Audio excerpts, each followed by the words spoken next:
प्रीति की मम्मी बहुत देर से परेशान थी और प्रीति के मोबाइल पर लगातार टेक्स्ट मैसेज भी लिख रही थी। अरे ये प्रीति मैसेज क्यों नहीं पढ़ रही है?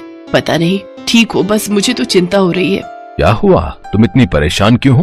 प्रीति अपनी कान की मशीन घर पर ही भूल गई है। पर भूल कैसे गई? अरे उसने चार्जिंग पर लगाई थी, उसकी बैटरी चार्ज नहीं थी, बस यही गलती हो गई, वो उठाना भूल गई। जिस बात का डर था वही हुआ। प्रीति परेशान थी, उसे रोड पर ट्रैफिक सुनाई नहीं दे रहा था। तभी एक कार लगातार हॉर्न दे रही थी। प्रीति के चोट लगते लगते बची और गाड़ी में बैठा लड़का गुस्से में प्रीति के पास आया। अरे सुनाई नहीं देता क्या? बहरी हो? कितनी देर से हॉर्न बजा रहा हूँ? अभी गाड़ी से चोट लग जाती तो सारा इल्जाम मेरे ऊपर लगा देती। मैं अच्छी तरह से जानता हूँ तुम जैसे लोगों को। अरे सुनाई नहीं दे रहा क्या? अभी भी चिल्ला रहा हूँ। सॉरी, आपने कुछ कहा? मैं सुन नहीं सकती हूँ, मैं बहरी हूँ, इसलिए आपकी बात को समझ नहीं पाई। प्रीति की बात को सुनकर लड़का बहुत शर्मिंदा होता है, क्योंकि कुछ देर पहले ही उसने प्रीति को अनजाने में बहरी कह दिया था। पर प्रीति तो सचमुच में बहरी लड़की थी। प्रीति बचपन से ही कम सुनती थी और बड़े होते होते वो बिल्कुल बहरी हो गई, इसलिए वो कान की मशीन का इस्तेमाल करती थी।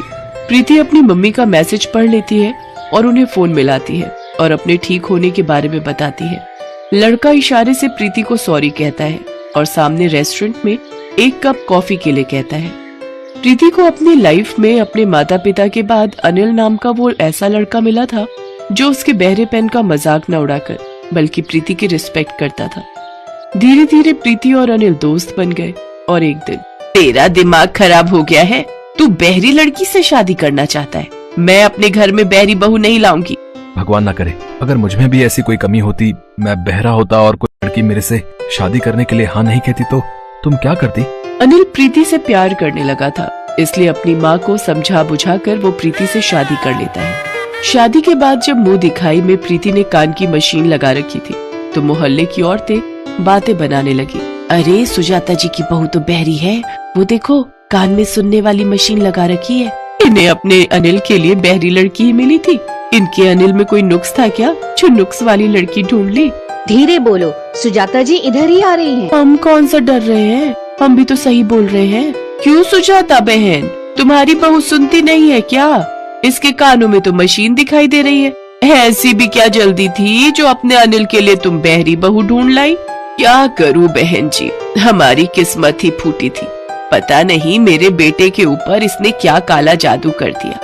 मेरा बेटा इसकी तरफ खींचा ही चला गया। अब बच्चों की जिद के आगे तो माँ बाप को झुकना ही पड़ता है। बाकी तो राम ही जाने कि हमारे घर का अब क्या होने वाला है।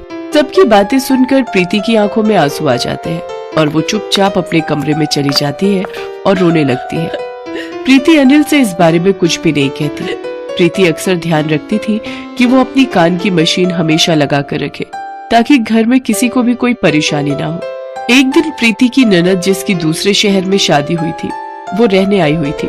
मम्मी, आपको पता है मेरे ससुराल में मेरी कितनी बदनामी हुई है? मेरी सास तो ये ताना दे रही थी कि अनिल भैया ने आखिर एक बहरी लड़की को ही अपनी पत्नी क्यों चुना, और वो तो ये भी कह रही थी कि कहीं आगे चलकर भैया के बच्चे भी बहरे पैदा। नीलिमा, तुम पीठ पीछे अपनी भाभी की बुराई कैसे कर सकती हो? मुझे तुमसे ये उम्मीद नहीं थी। तुम मेरी सगी बहन होकर जब अपने ही गलत बोलेंगे तो बाहर वालों से कैसी उम्मीद रखेंगे? प्रीति किसी को भी कुछ नहीं कहती है, वो बेचारी तो इसी कोशिश में लगी रहती है कि किसी तरह से आप सबको खुश रखे। उसने ही मुझे भेजा था तुम्हें ये बताने के